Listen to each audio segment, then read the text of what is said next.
natin.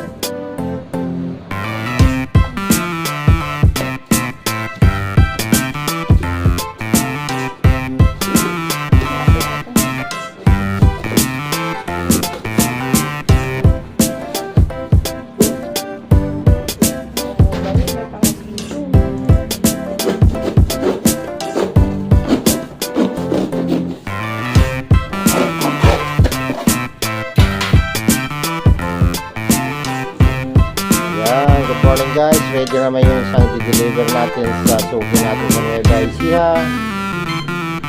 via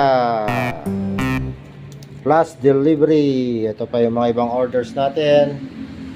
Another negotiation pa kasi yung iba gusto nila yung COD, pero sorry po, hindi po ako nagsi-COD dahil wala po tayong puhunan. Kailangan natin mabayaran muna sa bodega bago natin ilabas.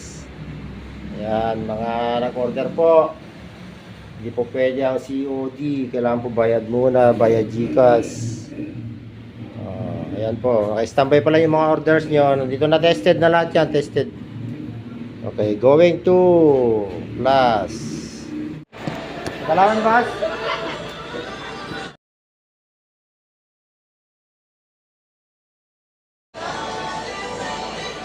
Sir, pag i-deliver na natin, di